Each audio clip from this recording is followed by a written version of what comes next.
새 예루살렘의 영광, 이런 제목으로 하나님 말씀 살피게 되는데요. 21장부터 새하늘과 새 땅에 대해서 먼저 말씀을 나눴습니다. 그리고 그 새하늘과 새 땅 안에 있는 새 예루살렘, 그 새 예루살렘의 겉의 모습, 성곽이 있고 새 예루살렘 성이 있고, 그리고 12 진주문이 있고, 그 문이 열려서 마음껏 들락날락할 수 있는, 밤낮이 없는 그 새 예루살렘 성의 겉모습에 대해서 살펴본 바 있고요. 이제 오늘은 그 새 예루살렘 성 아니었던가를 오늘 살펴보게 되겠습니다. 우리의 문화 속에도 천국을 의미하는 그런 단어들이 많이 있습니다. 여러분, 라크레센타에 한 길이 있는데요. 제가 선배 집을 가면서 그 길을 지나면서 참 웃음을 지었습니다. 왜냐하면 파라이소라는 말이 있더라고요. 푸틸 몇 칸 위의 길인데요. 이 파라이소는 파라다이스라는 말입니다. 이 길에 파라다이스라는 말이 적혀 있어가지고 제가 집들을 자세히 보았습니다.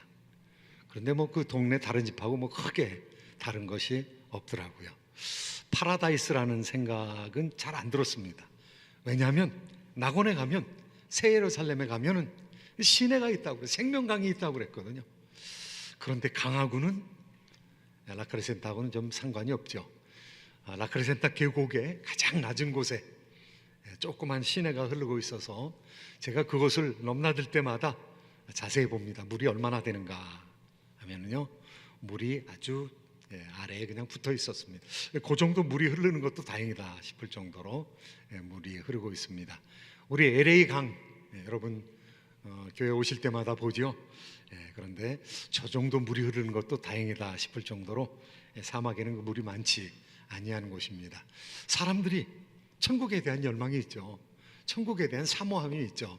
그래서 우리 일상생활에 천국이라는 이름을 붙여놓은 데가 있습니다. 김밥 천국, 그 다음에 짬뽕 천국, 짬뽕 천국에 들어가면 어떻게 되는지는 잘 모르겠어요. 그 다음에 무슨 알바 천국, 이런 게 있어요. 정말 천국이 어떻게 생겼을까? 천국은 얼마나 아름다울까? 오늘 천국의 그 아름다움을 그리는 그런 모습들이 있습니다. 그런데 중요한 것은요, 이 천국에 들어가는 것이 중요한 거죠. 어떻게 하면 천국에 들어갈 것인가? 이 영혼을 우리가 살아가게 될 터인데요, 그 천국을 어떻게 들어가는가? 성경에서는 분명하게, 정말 중요한 것은 분명하게 이야기하고 있습니다. 사도행전 4장 12절 말씀에 보니까 다른 이름으로서는 구원을 얻을 수 없나니, 천하에 있는 사람들 중에 구원을 얻을 만한 다른 이름을 주신 적이 없습니다. 예수님을 소개하면서 사도 베드로가 하고 있는 말씀입니다. 다른 이름으로서는 구원을 얻을 수 없다. 오직 예수 그리스도의 이름으로 구원을 얻을 수 있다, 이렇게 말씀하셨고요. 또 예수님 자신이 뭐라고 말씀하셨습니까? 예수님 자신이 나는 길이요 진리요 생명이다. 그런데 I am a way, 이렇게 말씀하시지 아니하셨어요. 나는 길 중에 하나다, 이렇게 말씀하지 아니하셨고요. 나는 그 길이다, I am the way. 이 정관사 더를 쓴다는 것은요, 우리가 I am the servant 그러면은요, 그건 굉장히 교만한 발언이거든요. The only servant라는 말하고 그 똑같은 얘기거든요. 그런데 예수님은 놀랍게도 자기 자신을 소개하면서 나는 그 길이다, 그 길은 예언된 길이라는 것이죠. 유일한 길이라는 것이죠. 그리고 나는 그 진리고 그 생명이다, 이렇게 예수님 자기를 소개하셨습니다. 그러니까 우리가 예수 그리스도를 통해서 새 예루살렘 성에 들어갈 수 있다는 것이죠. 그러면 예수님이 길이라고 그랬으니까, 나로 말미암지 않고는 아버지께로 올 자가 없느니라 그랬으니까, 그 새 예루살렘 성에 들어가면 어떻겠습니까? 거기 하나님께서 계시겠죠. 그렇죠? 새 예루살렘에 들어가시면은요, 하나님 보좌 우편에 예수님 계시다 그랬으니까 예수님께서 계시겠죠. 어린 양이 계시겠죠.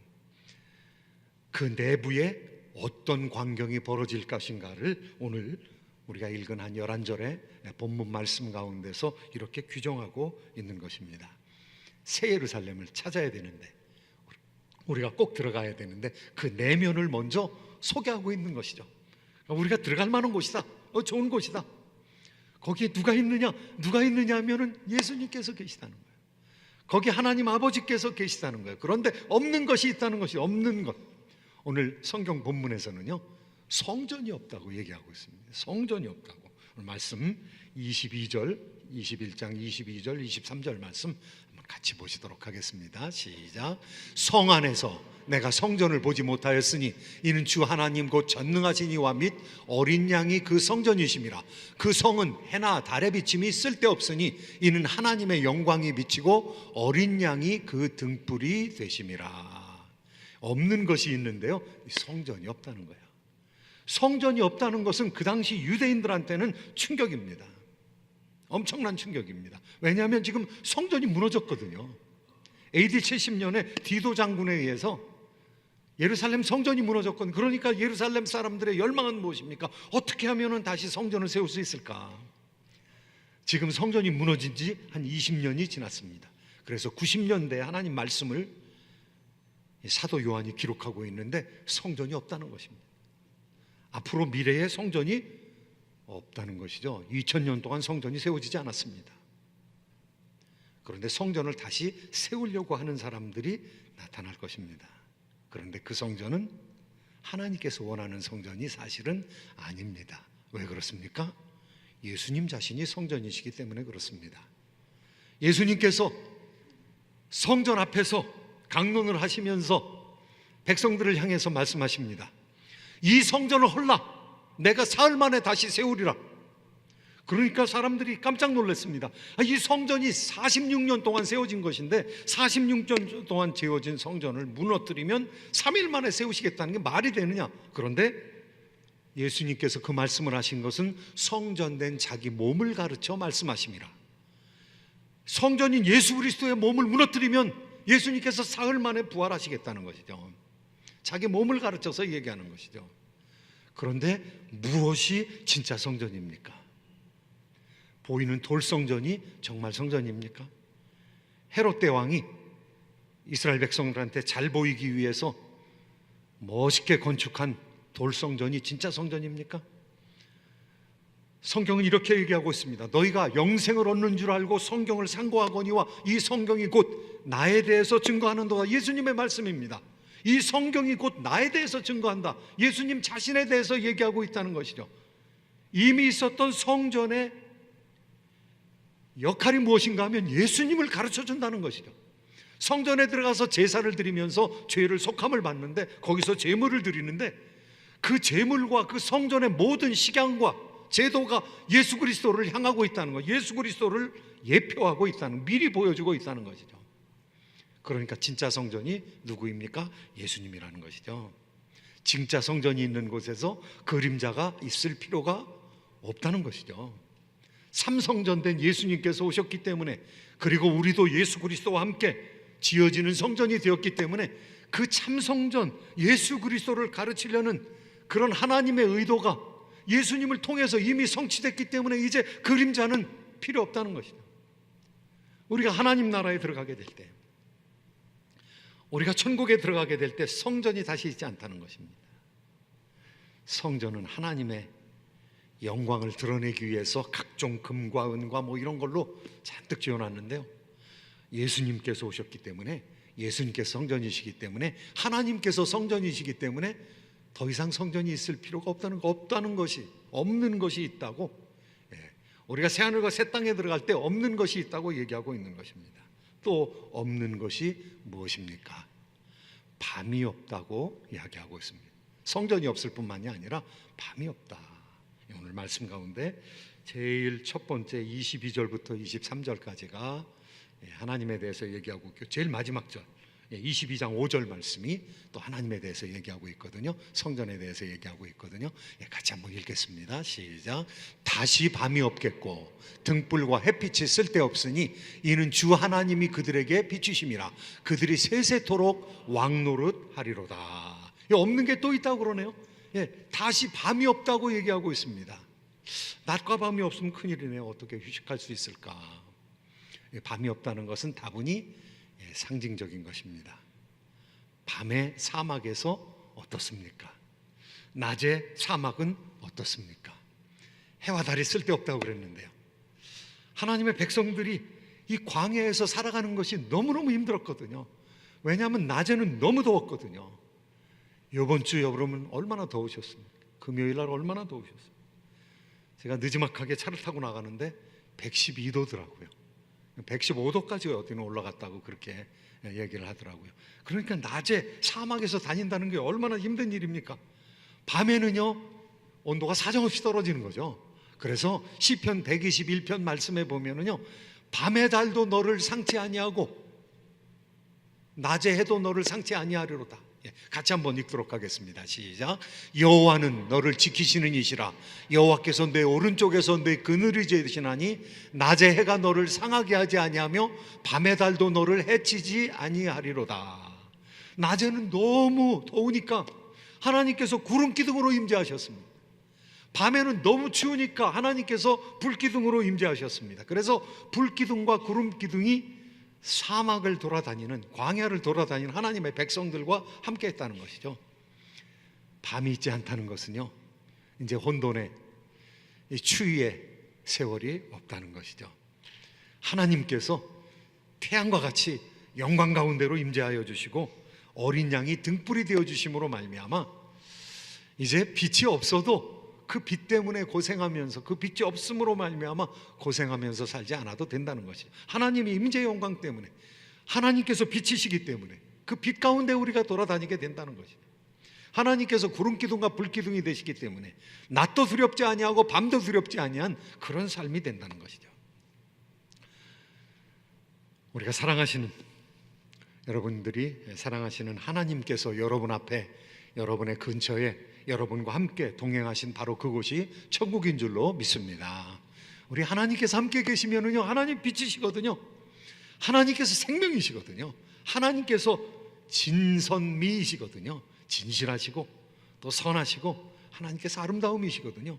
하나님께서 엄청난 생명력이시기 때문에 하나님께서 그 생명을 우리에게 공급하시거든요. 하나님께서 우리의 쉘터 되시는 분이시죠. 하나님께서 우리의 피난처가 되시는 분이시죠. 이 하나님께서 우리와 영원토록 함께 사시는 것을 여러분 믿으시기 바랍니다. 두 번째로는요, 새 예루살렘 성에 들어가니까 하나님께서 우리한테 주시는 것이 있는데요, 그냥 우리가 개인이 따로따로 거하는 것이 아니라 많은 사람들이 거기 동참하게 된다는 것입니다. 많은 사람들이, 그래서 만국에서 나온 하나님의 백성들이 모여서 살게 되고요, 거기 땅의 왕들이 또 들어오게 된다는 것입니다. 오늘 말씀 가운데 보면요, 땅의 왕들이 또 만국이 그 빛 가운데 다닌다고 그랬는데 24절 말씀 같이 한번 읽어보시도록 하겠습니다. 함께 읽습니다. 시작. 만국이 그 빛 가운데로 다니고 땅의 왕들이 자기 영광을 가지고 그리로 들어가리라. 여기서 만국이라는 말은 all states가 아닙니다. all states가 아니라 all nations. 여기서 nation이라는 말은 민족이라는 뜻입니다. 이 nation 하면은 우리가 번역할 때는 나라라고도 번역이 되고 국가라고도 번역이 되는데요, 민족이라는 뜻이 있습니다. 그래서 nation state 그러면은 민족 국가를 nation state라고 그렇게 얘기합니다. 그러니까 모든 민족이, 그러니까 만국이, 이 만국이란 말은 all nations, 모든 민족들이 천국으로 들어오게 된다는 것이죠. 그리고 그 천국에 들어오는 사람들 가운데서는 땅의 왕들도 있다는 것이죠. 왕들도 들어오게 된다는 거예요. 왕들도 들어오고 민족들도 들어오게 된다는 것이죠. 그런데 우리가 의문을 가질 것이 있습니다. 여기 땅의 왕들이란 말은 계시록에서 8번이나 반복되어 나오는 단어이거든요. 그런데 땅의 왕들이 누구하고 관련성이 있던 사람들이냐 하면은 대부분이 여기 지금 8번째 나온 거거든요. 8번째 나오는 것은 지금 천국으로, 하나님의 나라로, 새 예루살렘으로 들어온다고 그러는데 7번째 용례에서는요, 거의 다 이 존재들이 짐승하고 관련이 있던 사람이에요. 황제하고 관련이 있던 사람들, 황제 밑에서 이익을 취했던 사람입니다. 바벨론 도시 음녀 가운데서 상업하는 것으로 이익을 보던 사람들이, 그런데 이 왕들이 구원받는다 그러는 거니까, 그러면 왕들 정도가 구원받으면 우리도 다 구원받겠다, 모든 사람들이 다 구원받겠다, 이렇게 사악한 왕들이 바벨론에서 이익을 취하고 짐승을 섬기던, 적그리스도를 섬기던 이런 존재가 구원받으면 우리도 다 구원받겠네, 이렇게 생각할 수가 있는 거죠. 그런데 무엇을 얘기하려고 하고 있습니까? 지금 짐승이 불목 가운데로 들어갔습니다. 그 다음에 짐승을 섬기게끔 하는 거짓 선지자가 불목 가운데 들어갔습니다. 용이 사로잡혀서 불목 가운데 들어갔습니다. 그러니까 종말의 체제인 바벨론 체제가 지금 붕괴된 것입니다. 한 나라는 지도자를 치면은요 붕괴가 되게 되어 있습니다. 그렇죠? 그런데 사악한 나라에 적그리스도의 지금 지도자들이 전부 불못으로 들어가 있습니다. 그러면 어떻게 됐습니까? 바벨론이 해체되었다는 것이죠. 바벨론이 해체된 상황에서 왕들이 지금 뿔뿔이 흩어져 있고 그 왕들 가운데서 구원받는 사람들이 있다는 것이죠. 모든 왕들이 구원받는 거 아닙니다. 왕들 가운데는 사악한 왕들이 있습니다. 그런데 하나님을 믿는 왕도 있습니다. 회개한 사람도 있습니다. 만국의 백성들 가운데서 빼어낸 사람들, 구원받는 사람들이 하나님께로 들어오면서 새 예루살렘 성으로 들어올 뿐만 아니라 정치가들 가운데서도 구원받는 사람들이 있다는 것이죠. 그런데 그 사람들이 들어올 때 어떻게 들어오느냐 하면 그냥 들어오는 것이라 아니라 만국이 자기의 영광을 가지고, 성경 말씀에 만국이 그 빛 가운데로 다니고 땅의 왕들이 자기의 영광을 가지고 들어온다고 했습니다. 영광을 가지고 들어온다는 것은 무엇입니까? 왕들이 가지고 있는 것들이 있거든요. 옛날에 바벨론이 통치할 때 바벨론이 전쟁에 승리하면 다른 왕들을 포로로 잡아오는 거죠. 왕들을 포로로 잡아오지 않으면 왕의 아들을 볼모로 잡아오거든요. 그러면서 그냥 데려가는 것이 아니라 그 나라에 있는 문화적인 산물들 중에서 고급에 속하는 것, 보물에 속하는 것을 싹 가지고 가거든요. 심지어는 무덤까지 도굴해 가지고 가거든요. 그러니까 포로로 잡혀갈 때 그냥 가는 것이 아니라 수많은 물질, 수많은 물건들, 문화적인 산물들, 귀한 보물들, 이런 것을 가지고 들어가는 거거든요. 그런데 바벨론 땅에서 그랬을 뿐만이 아니라 이제 하나님 나라에 들어오게 될 때 하나님 나라에 더러운 것들은 들어오지 않지만, 속된 것은 들어오지 않지만 그 하나님 나라에 이 세상의 만물들 가운데서 빼어난 것들이, 보물들이 들어오게 된다. 지금 이렇게 얘기하고 있는 것입니다. 왕들이 그것을 가져오게 된다는 것이죠. 사람들이 또 그것을 가져오게 된다는 것이죠. 26절 말씀, 27절 말씀 한번 같이 읽어보시도록 하겠습니다. 시작. 사람들이 만국의 영광과 존귀를 가지고 그리로 들어가겠고 무엇이든지 속된 것이나 가증한 일 또는 거짓말하는 자는 결코 그리로 들어가지 못하되 오직 어린 양의 생명책에 기록된 자들만 들어가리라. 사람들이 나가게 되는데요, 만국의 영광과 존귀를 가지고 들어간다. 좋은 것들이 만국으로부터 하나님의 성으로, 새 예루살렘 성으로 모여들게 된다는 것이죠. 영광과 존귀가 들어오게 된다. 문화적 산물들이 들어오게 된다는 것이죠. 이 말씀을 어떻게 우리가 이해할 수 있겠습니까?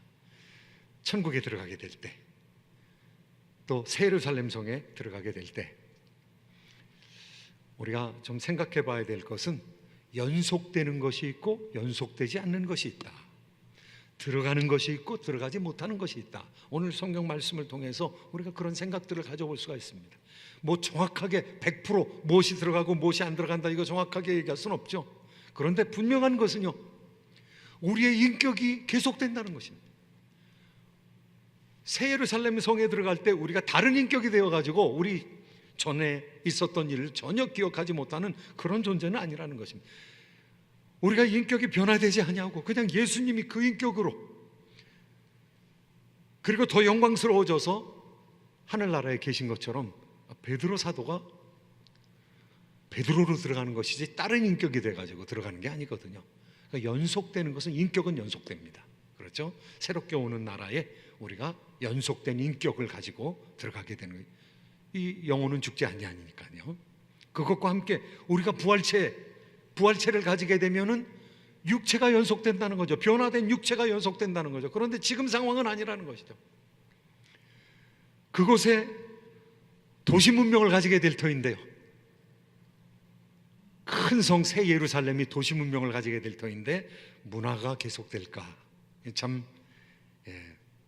수수께끼입니다. 논쟁이 가능한 일입니다. 웨슬리 벤트홀스라고 문서 선교를 하는 사람들이 있었습니다.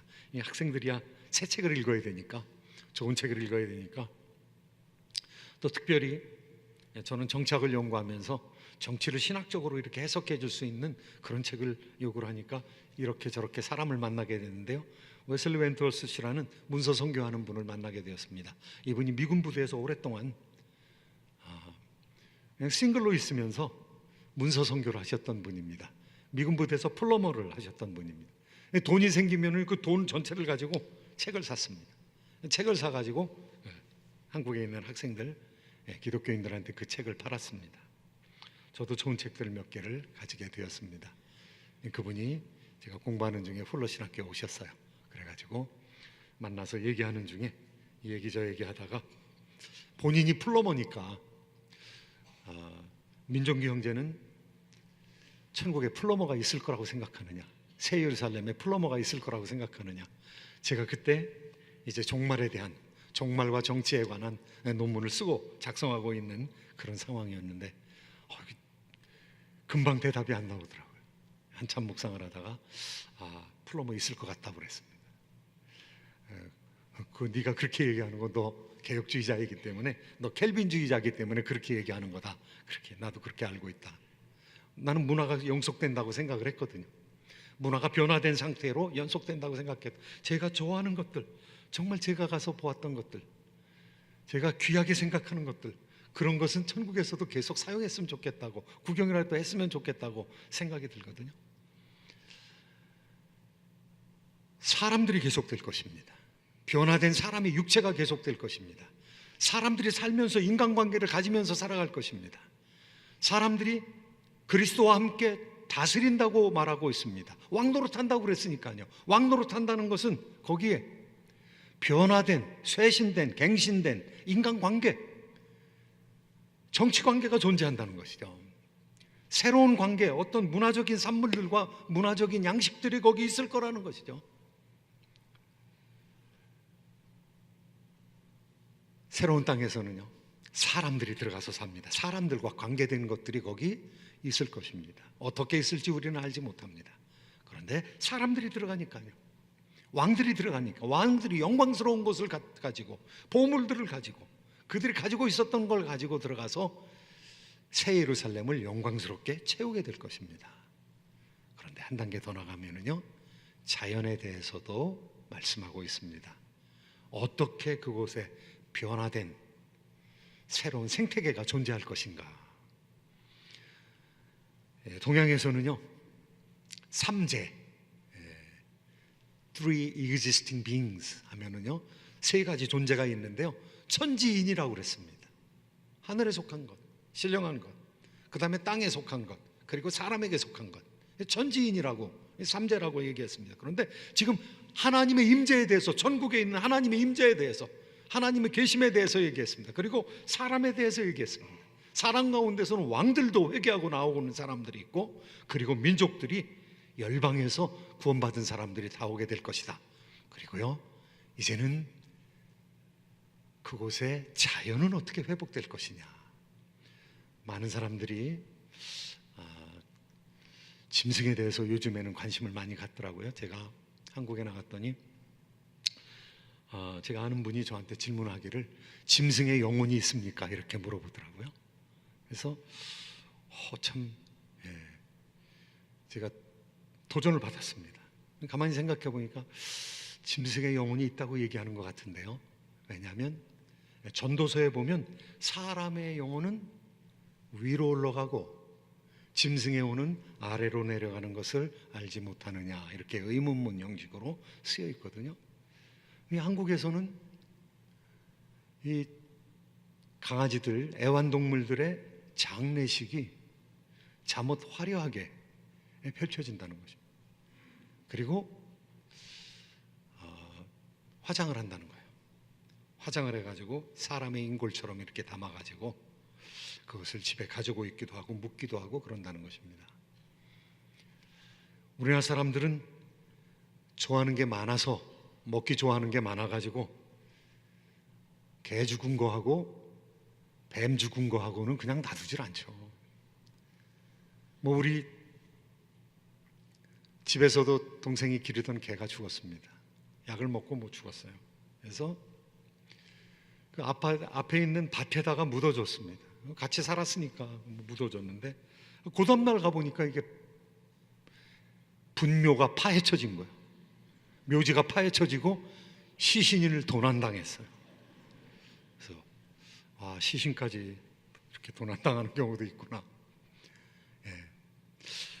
여러분, 우리가 질문할 수 있습니다. 하나님께서 회복시키는 나라에서 내가 기르던 개가 부활할까? 성경에서는 아무 대답이 없습니다. 그런데 짐승이 존재한다는 이야기는 하고 있죠. 구약 성경에 보면은요, 사자와 어린 양이 함께 있는다고 그랬으니까요. 그럼 모든 짐승이 부활하느냐? 그 얘기는 없습니다. 부활한다는 것은 사람에 대해서는 부활한다고 그랬는데 생명의 부활과 심판의 부활 두 가지가 있다고 그랬는데, 믿는 사람들은 생명의 부활로, 그 다음에 불못에 들어갈 사람들은 심판의 부활로, 이게 둘로 나눠진다고 얘기했죠. 그런데 생명의 부활이 동물까지 포함하고 있는 것 같지는 않습니다. 그런데 생명이 존재한다는 것은 사실입니다. 생명이 존재한다는 것을 구약 성경에서 아주 사실적으로 그리고 있기 때문에 그렇습니다. 아이들이 독사굴에 손을 집어넣어도 물지 않는 그 나라가 오게 될 것이다. 그때가 오게 될 것이다. 사막에 생수의 강이 흐르는 그때가 오게 될 것이다. 이렇게 얘기하고 있으니까요. 그러니까 하나님께서 회복시키는 생태계는 굉장히 아름다운 생태계가 될 것입니다. 오염이 존재하지 않는 그런 생태계가 될 것입니다. 오늘 말씀 가운데 있는 땅이 회복되고 생명강이 회복되고 그곳에 생명나무들이 자라게 된다는 것을 성경이 지금 얘기하고 있는 것이죠. 22장 1절 2절 말씀 같이 한번 읽어보시도록 하겠습니다. 함께 읽습니다. 또 그가 수정같이 맑은 생명수의 강을 내게 보이니 하나님과 및 어린 양의 보좌로부터 나와서 길 가운데로 흐르더라. 강 좌우에 생명나무가 있어 12가지 열매를 맺되 달마다 그 열매를 맺고 그 나무 잎사귀들은 만국을 치료하기 위하여 있더라. 참 놀라운 말씀입니다. 이 새 예루살렘 성에는 강이 있다는 것이죠. 그런데 그 강이 생명강이라는 것이죠. 그리고 그 강 좌우에 생명나무가 자란다는 것이죠. 달마다 열매를 맺는 그런 생명나무 실과를 얻게 된다는 것이죠. 그 열매와 또 그 이파리가 만국을 치료하기 위해서 있다는 것이죠. 그러니까 치료제로 사용된다는 것입니다. 지금까지는요, 사람들이 병에 걸리면 죽었습니다. 한 번 죽는 것은 사람에게 정하신 것이라고 했습니다. 제가 10년이, 20년이, 30년이, 한 34년 후에 죽을 수도 있죠. 죽는 것은 정해진 것이라고 그렇게 얘기했습니다. 예수님 재림하시면은요, 빨리 그냥 세상이 끝나게 되는 것이죠. 한번 죽는 것은 사람에게 정하신 것이라고 그랬는데 죽는 것이 사실은 유익입니다. 왜냐하면 120살 먹은 그 몸으로 영생한다고 그러면 그거 저주입니다. 골다공증 걸린 채로, 암을 가지고 있는 채로 영생한다고 그거 저주입니다.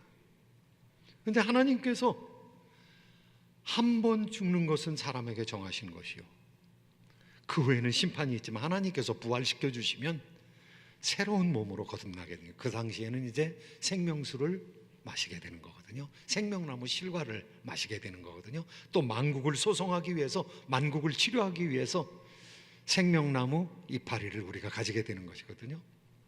마치 약초로 쓰는 것처럼 우리가 새롭게 된다는 것이죠.